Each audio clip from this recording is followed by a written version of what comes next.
پیارے دوستو، یقیناً اگر آپ کو بار بار پیشاب آتا ہے یا مثانے میں جلن محسوس ہوتی ہے تو یہ بدن میں تیزابیت، مثانے کی کمزوری یا یوریزی انفیکشن کی علامت ہو سکتی ہے۔ ناظرین، اس کا آسان، سستا اور آزمودہ دیسی علاج صرف پانی میں ایک چیز ڈال کر پینے سے بھی ممکن ہے۔ یہاں مکمل تفصیل کے ساتھ حکمت کی ٹپس اور گھریلو علاج پیش کیے جا رہے ہیں۔ محترم ناظرین، مسئلہ نمبر 1 ہے بار بار پیشاب کا آنا یا مثانے کی جلن۔ پیارے دوستو، اس کی علامات یہ ہیں: ہر تھوڑی دیر بعد پیشاب کا احساس، پیشاب کرتے وقت جلن یا خارش، مثانے میں دباؤ یا درد، کبھی کبھی پیشاب روکنا مشکل ہو جاتا ہے، پیلا یا بدبودار پیشاب۔ محترم ناظرین، اس کا جو آسان علاج ہے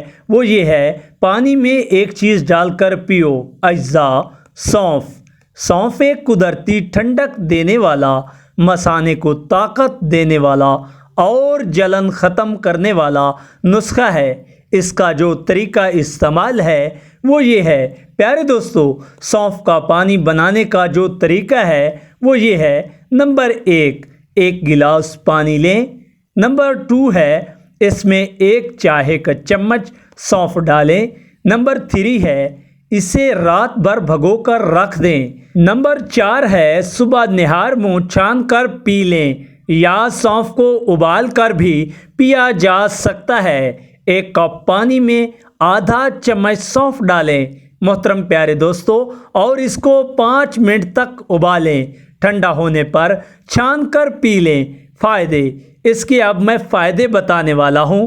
پیارے دوستو، اس کے جو فائدے ہیں، یہ مثانے کی گرمی اور جلن کا خاتمہ کرتا ہے اور پیشاب بار بار آنے کی شکایت میں آرام دیتا ہے۔ گردوں کی صفائی: محترم ناظرین، جسم کی فالتو تیزابیت کا خاتمہ، ہاضمہ بھی بہتر ہوتا ہے۔ خواتین میں پیشاب کی جلن اور سفید پانی کی شکایت بھی کم۔ اضافی حکمت ٹپس: پیارے دوستو، نمبر 1 ہے، سونف پلس مصری کا قہوہ بنائیں۔ 1 کپ میں آدھا چمچ سونف اور مصری ڈال کر ابالیں۔ نمبر 2 ہے، چھوٹی الائچی چبائیں، جلن اور بدبو میں فائدہ دیتی ہے۔ نمبر 3 ہے، پانی کا استعمال زیادہ کریں، دن میں 8 سے 10 گلاس پانی روزانہ کی بیس پہ پئیں۔ محترم ناظرین، نمبر 4 ہے، کھٹی اور تیز چیزوں سے پرہیز کریں، جیسے اچار، چٹنی، چائے وغیرہ۔ نمبر 5 ہے، ناریل پانی، تربوز، خیار، لیموں پانی کا استعمال کریں۔ نمبر 6 ہے، سونڈ، کالی مرچ اور شہد کا استعمال نہ کریں جب جلن ہو۔